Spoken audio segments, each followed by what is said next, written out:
আসসালামু আলাইকুম, welcome back to my channel Ruma's dreams kitchen. আশা করি প্রত্যেকেই ভীষণ ভালো আছো, আলহামদুলিল্লাহ। আজকের রেসিপি পাকা পেঁপে দিয়ে বরফি।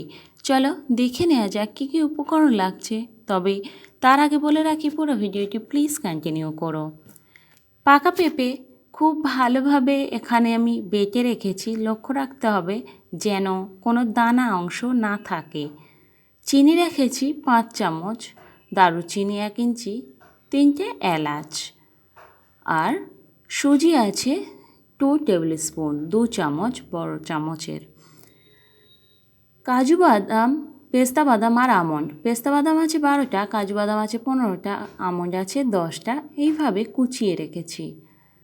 কড়াই গরম করে তার মধ্যে 2 চামচ ঘি দিয়ে দিচ্ছি, আর 3টে এলাচ থেঁতো করে খুব ভালোভাবে দানাটাকে গুঁড়ো করে আমি হাত দিয়ে ঘষে এইভাবে দানাটাই শুধু দিয়ে দিলাম, খোসাটা কিন্তু আমি দেব না। তোমরা চাইলে সাদা তেল আর ঘি দুটোতেই করতে পারো, তবে ঘিতে করলে অনেক বেটার স্বাদ হয়, তাই পুরো রান্নাটাই ঘিতে করো। দিয়ে দিলাম সুজিটা। সুজিটা দিয়ে ভালোভাবে 2 মিনিট একটু নাড়াচাড়া করে হালকা বাদামি কালার করে নেব। কন্টিনিউ নাড়তে হবে, আর লো টু মিডিয়াম ফ্লেমে রেখেই, নাহলে তলা পুড়ে যেতে পারে। 200 গ্রাম মতো পানি আমি অ্যাড করলাম। তোমাদের সুজি যদি বেশি নাও সেক্ষেত্রে পানির পরিমাপটাও বাড়িয়ে অবশ্যই নেবে। আর সামান্য একটু নুন দিয়ে নিয়েছি। এবার দেখতেই পাচ্ছ একদমই সামান্য ফুড কালার, তার মধ্যে একটু পানি দিয়ে গুলিয়ে আমি সুজির মধ্যে অ্যাড করলাম। এটা অপশনাল, তোমরা স্কিপও করতে পারো যদি না চাও। খুব ভালোভাবে নাড়িয়ে দিচ্ছি এটাকে।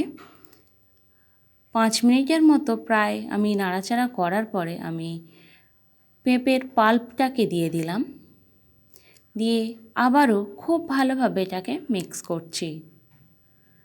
আমার রান্নাটা ভালো লাগলে অবশ্যই একটা লাইক করে দিও। আর স্বাদ মতো চিনি দিয়ে দিচ্ছি, আমি 4 চামচ দিলাম। তোমাদের স্বাদ মতো তোমরা বাড়িয়ে কমিয়ে নিতেই পারো। গোটা মশলাটাকে এইভাবে আমি খুন্তি দ্বারা তুলে দিচ্ছি। বরফির সময় সেই তুলে দিতেই হবে, এই টাইমে তুলে দেওয়াটা অনেক বেশি ইজি হয়। এবার কুচিয়ে রাখা বাদামগুলোর মধ্যে থেকে অর্ধেক অর্ধেক করেই আমি দিয়ে দিলাম, দিয়ে আবারও খুব ভালোভাবে নাড়াচাড়া করে নিচ্ছি। সকলকে অনুরোধ, আমার রান্নাটি ভালো লাগলে অবশ্যই লাইক করো, পুরো ভিডিওটি দেখে চলে যেও না। আর অবশ্যই কমেন্ট বক্সে জানাতে ভুলো না রেসিপিটি কেমন লাগলো। এইভাবে লো টু মিডিয়াম ফ্লেমে রেখেই খুব ভালোভাবে 10 মিনিট আমি কন্টিনিউ নাড়াচাড়া করে নিচ্ছি। তোমরাও ঠিক প্রসেসটা একইভাবে ফলো করো, দেখবে অনেক বেটার, অনেক ভালো একটা রেসিপি তৈরি করতে পারবে। তাই একটু মন দিয়ে মনোযোগ দিয়ে দেখার চেষ্টা করো। কোনো জায়গায় বা কোথাও রেসিপির মধ্যে আমার ভুল ত্রুটি হলে সেটিকে অবশ্যই কমেন্ট বক্সে জানিও, তাহলে আমি পরবর্তী ভিডিওতে সংশোধন করে নেওয়ার চেষ্টা করব। 1 চামচ ঘি দিয়ে দিয়েছি এই পর্যায়ে।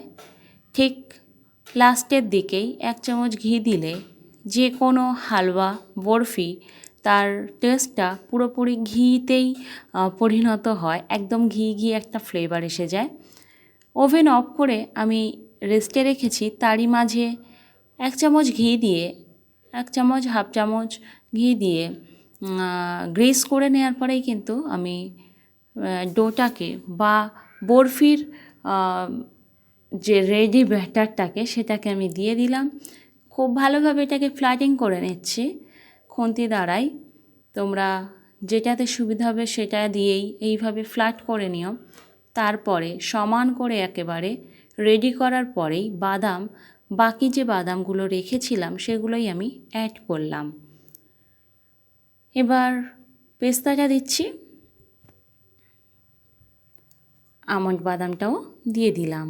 এইভাবে হাত দিয়ে সব জায়গাতে ছড়িয়ে ছড়িয়ে এবার হাত দিয়ে এইভাবে একটু ড্যাব ড্যাব করে বসিয়ে দিতে হবে, তাতে করে আর পরবর্তীকালে মানে একেবারে সেট হয়ে যাওয়ার পরে উঠবে না বাদামগুলো। তাই গরম অবস্থাতেই হাত দিয়ে একটু ড্যাব করে দিতেই হবে।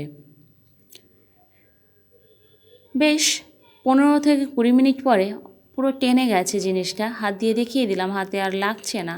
এই টাইমে আমি ছুরি দিয়ে কেটে নিচ্ছি, আর কেটে নেওয়ার পরে 6 ঘন্টার জন্য ফ্রিজে রাখবো, তারপরেই সার্ভ করব। এখনও পর্যন্ত যারা আমার চ্যানেলটি সাবস্ক্রাইব করনি বা আমার চ্যানেলে যারা নতুন, অবশ্যই সাবস্ক্রাইব করে দিও, আর পাশে থাকা বেল বাটনটি অবশ্যই প্রেস করে দিও, তাতে করে আমার ভিডিও সবার আগে তোমাদের কাছে পৌঁছে যাবে। সবাই খুব ভালো থাকো, আমাকে সাপোর্ট করো, আর অনেক অনেক হ্যাপি থাকো। আল্লাহ হাফিজ।